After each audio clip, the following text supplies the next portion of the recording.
Jesus has told us to seek first the kingdom and His righteousness, and the rest will be in line.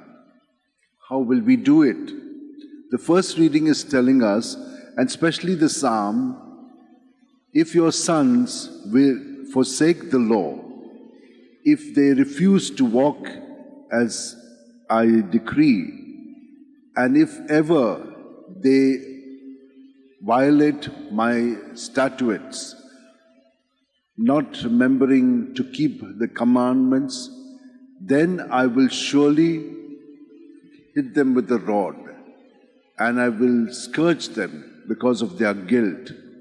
That is how it is said there. God has given us the 10 commandments, and we should obey them. First, to put God in place, and then when you have God in place, you will also put neighbor in place as well.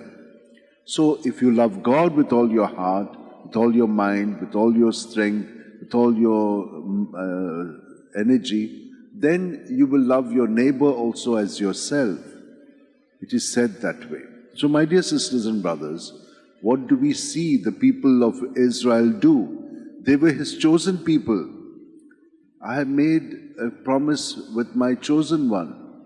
I have sworn to David my servant, I will establish your dynasty forever and set up your throne through all ages. He is doing all that. Not only for David, but for all His people. And what are they doing?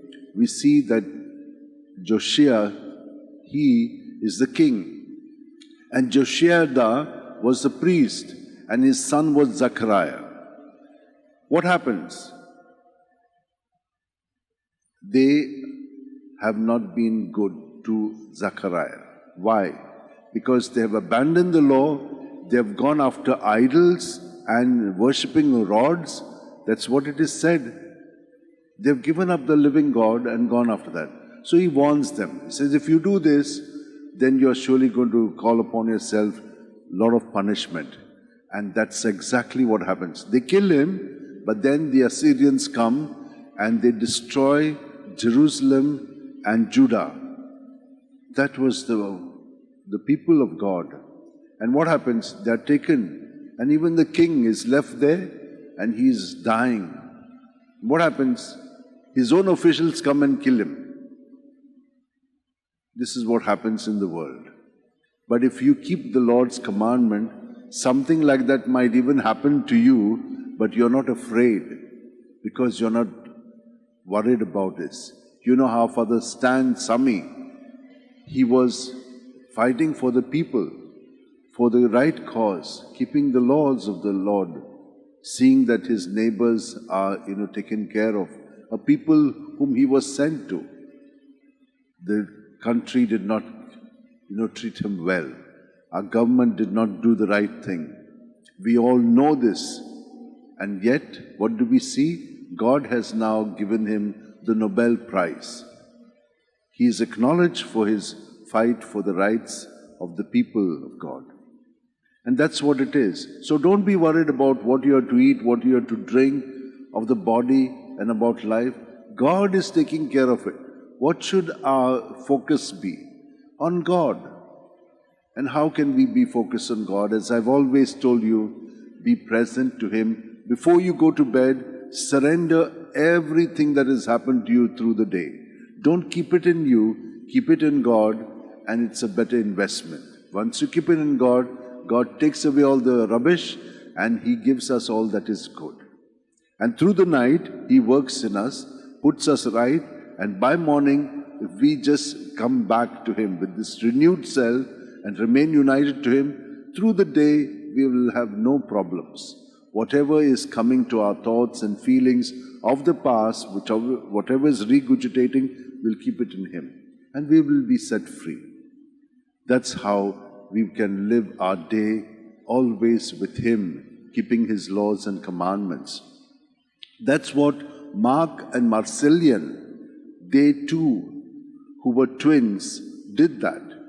They died in 287. But in 284, Diocletian had become the emperor in Rome. And so he was creating a lot of havoc for the Christians. Now these two fellows had become Christians, but not his parents and not their wives and children. They were caught and put into prison. And they told him, you just denounce Christ and worship all these other gods. They refused. And there was Sebastian, who was an official. He came and told them, don't do this, remain firm. But his parents begged of them, give it up. They did not, and they remained firm. But what happened? There was a conversion in all of them. Even those who were putting them to death, they got a conversion. They became Christians. Also his parents and his wife and children became Christians. They were again put there and given such a torture. But they escaped and they went to a Christian's house. But someone gave up and they were taken back, and there was another person now who condemned them, nailed them to the pole, kept them like this for a day. They were bleeding, they were in pain, but they did not give up.